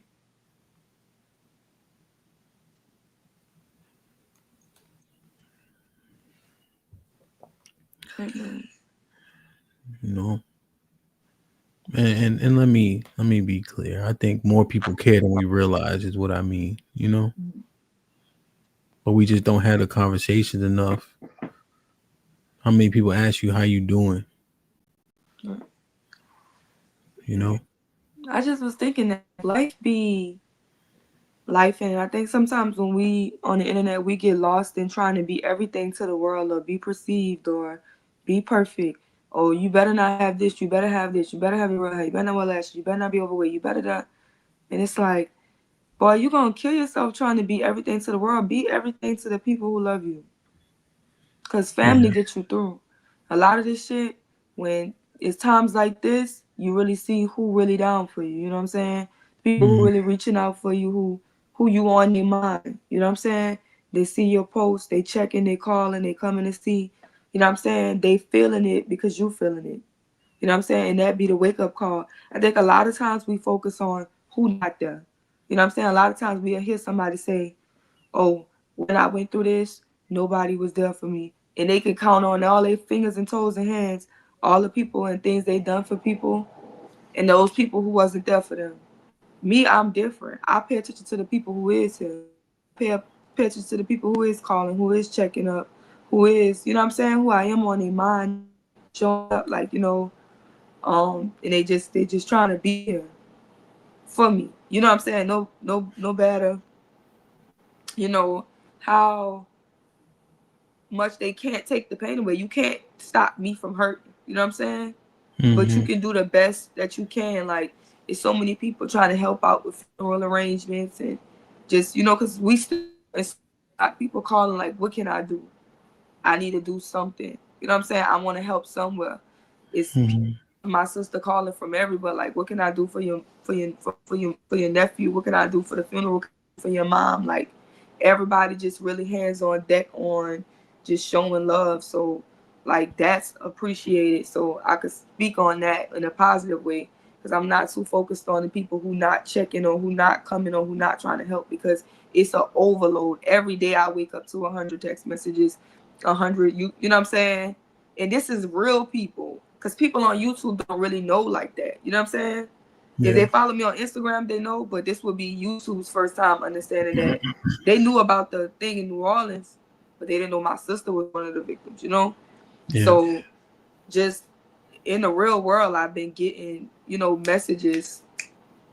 Everybody's just there, like strangers reaching out and everything. So, everybody at the mural, like when we go where she was actually hit, we went down there to put her picture up. They got some candles and flowers and stuff like that or whatever. They got a brass band who did the second line in the street.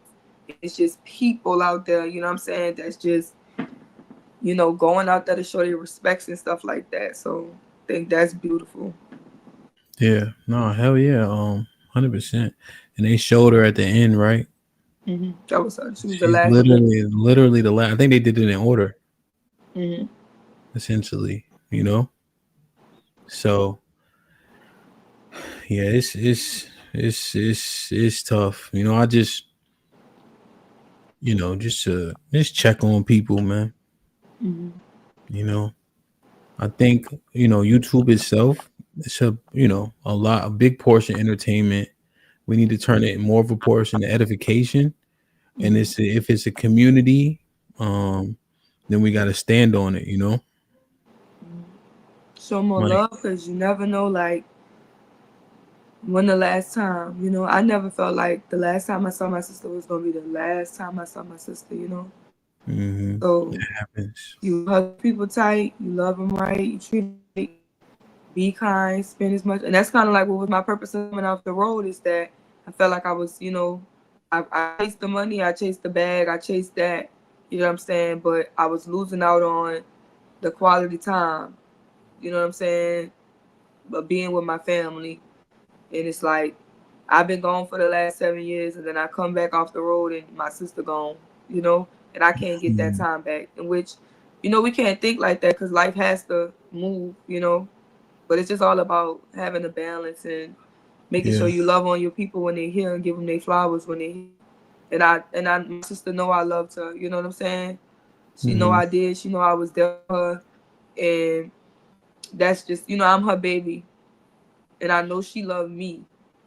And that's going to be my takeaway. Because I know she was a good person with a good heart. And she would do anything and everything for everybody. And she has. You know what I'm saying? Yeah. Very much one of the rocks. Very much one of the strong ones. Like, people think I'm a strong one, but I come from strong ones. You know what I'm saying? And my sister was that, My mama 5 is broken, and this is her first child that she lost. So it's just going to be a struggle for us for a while, No, hell yeah. No. And the thing is, right, this where empathy matters. We don't know, right? But we know you hurt. And then, so that's the thing that we need to acknowledge, Like JJ might know, So I just want to make sure that that's clear, right? It's just a hard thing. It's just a hard thing. It's just a hard thing. And everybody going through hard things. The amount of experiences that were shared in that chat after you shared, that says something. You'd be surprised how much solace people find in just being able to voice it to somebody who's willing to listen. Right. You know, and take it for what it is. You know, like when we were talking about remember the little boy, Travis Hunter, right, with the girl and all that. Like, once I was done with it, I'm like, listen, that nigga ain't doing nothing different than anybody else, right? But we always act like it ain't never us. Always. You know? Like, what's so wrong with just saying, like, you know, I make dumb decisions. I make dumb decisions every day. I spent money. I went to Waffle House just morning for me and my brother. $75 was the total. After At adding Waffle House? extra stuff. I'm like, for 2 people, what is going on? I wanted my money back. Yeah, that's that's Like, crazy. what the hell did we get? At Nothing. Waffle House for 2 people? Nasty as hell. Look at JJ says it's mad expensive. But this part, Sherelle, I want to make sure, right? This is key. $75 at Waffle House, y'all niggas. They charge somebody else meal on y'all shit. But this part, man, don't forget yourself. You know, don't forget yourself. TK say spit on out 6 people. I don't even think we got a damn Cracker Barrel. Yeah, man. Damn. That something ain't right. You need to check that receipt for sure. Damn, man. I think this was very important to highlight, you know, in terms of, it's close. A lot of this stuff is close. You realize there's very few degrees of separation between a lot of people. When people say the world is small, take that into consideration. You know, you'd be surprised what relates you or what connections you have with a lot of people that we don't realize. Like, The world is small here. We was just talking about that in Discord. Like, there's this guy named Lance. He posted, me and PJ both commented on it. And, you know, PJ's like, oh, that's my friend. He's a Marine, da da da da da.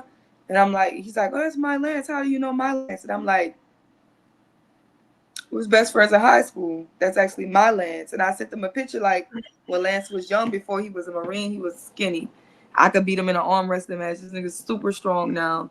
But it's like, in our full circle, I meet PJ, and we both all know each other. So when it's a 1 in a million chance that somebody I know would be hit that night,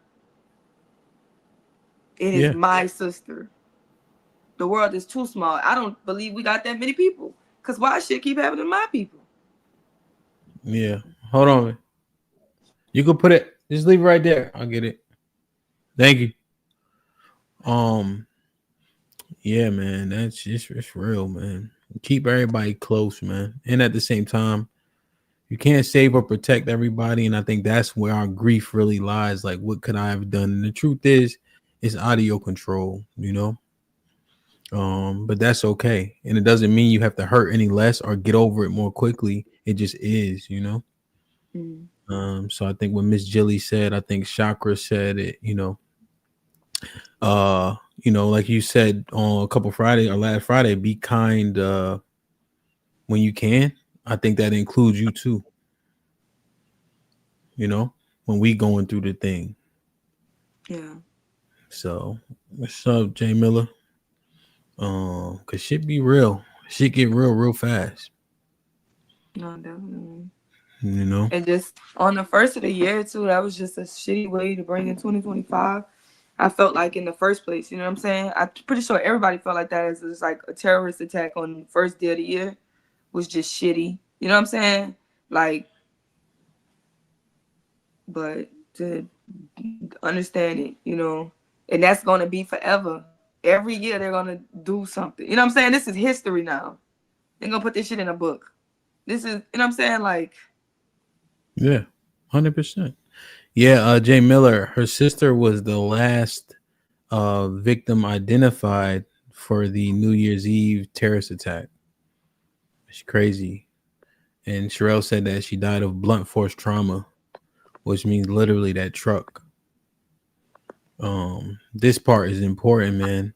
And again, I apologize for losing a much lesser and in how you say insignificant example, but like I guess so, like with my arm, right, trying to do the workouts, but it's gonna be 5 months no matter what, you know, and rushing it don't help nothing because of what's hurt. It needs time, you know, like I can't lift a bunch of weights or do a bunch of workouts to rush it, you know.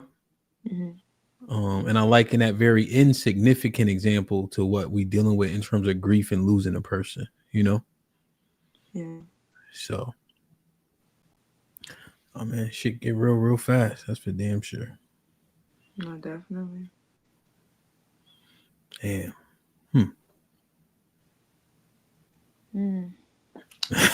I appreciate you though, Hamp. I appreciate you checking on me. I appreciate you doing this stream so we could talk about it. You know, this just gives me a break from just, you know, every day ripping and running. And, you know, I think yesterday I kind of got overwhelmed and I just had to sit down because I'm just like, it is not going to get done in a day, you know? Yeah. No, 100%. 100%.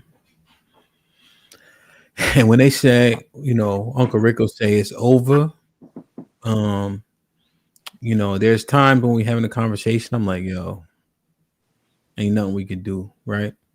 And then you see people when tragedy happens, people show love when they normally don't. People band together when you don't expect it. When Damar Hamlin got basically his heart stopped on the football field, his charity got $2 million in donations.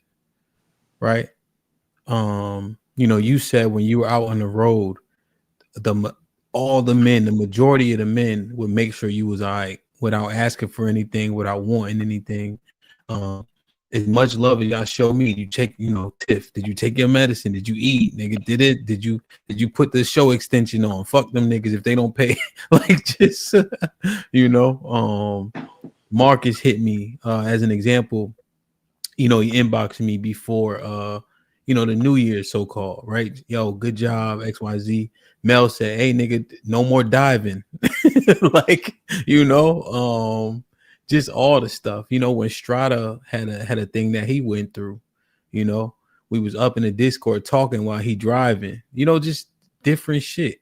Melly was allowed to be transparent in a Discord conversation along with a lot of other people because they felt safe. You know what I'm saying?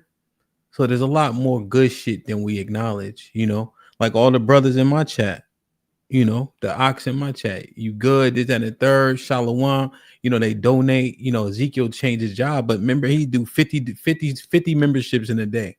You know, CC, the worst fucking moderator on this side of the Mississippi River, but she sent me $20 at least 100 times.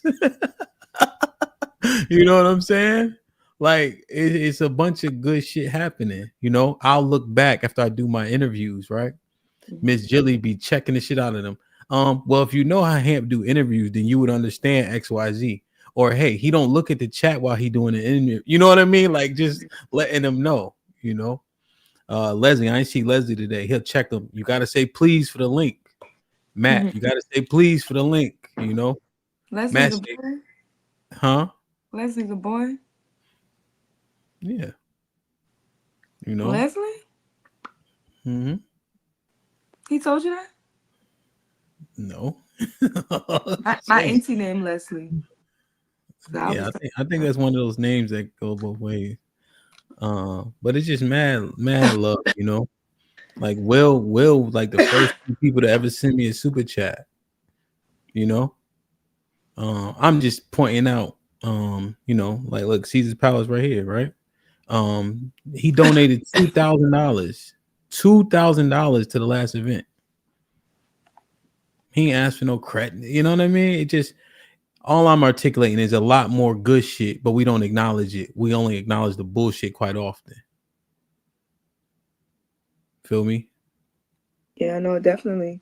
I think that we have like a lot of good people, no perfect people, you know, but definitely good people who have good intentions and good hearts. You know what I'm saying? Yeah, 100%. Let me read these. JJ salute, man, with the 20 ball says, love you, Sherelle, and thank you, Hemp, for hosting the conversation. My pleasure, good brother. Good to see you.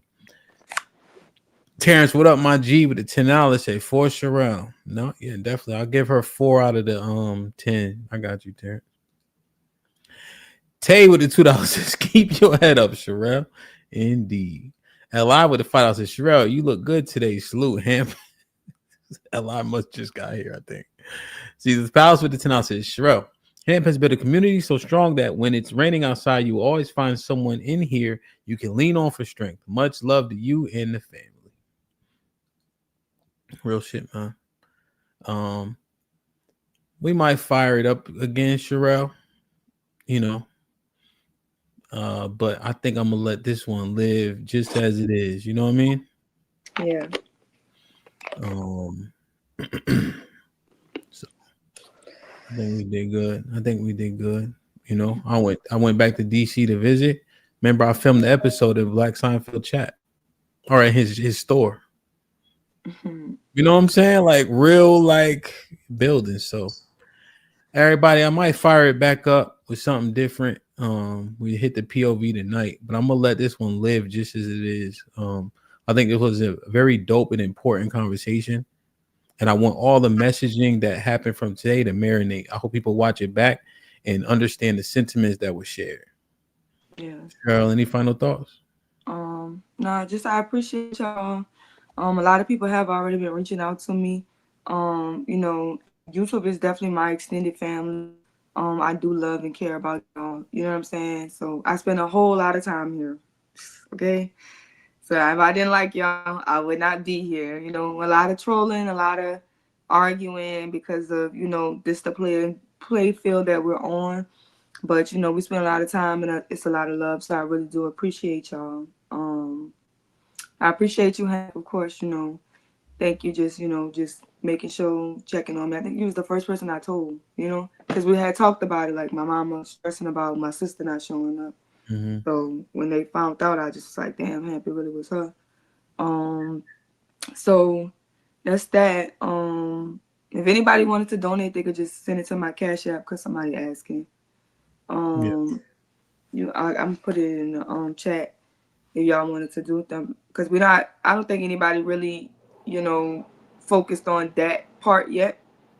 You know what I'm saying? But money always gonna help because we got a whole child to raise now. A funeral to do, everything is gonna be, you know, expensive. So if y'all want to donate, you could definitely hit my Cash App. I'll let y'all know if we come up with like a official like GoFundMe or something like that. Okay. All right, y'all heard it, man. We'll be back, but I want to let this one live as is. Sure, I'll hit you in a minute. Okay.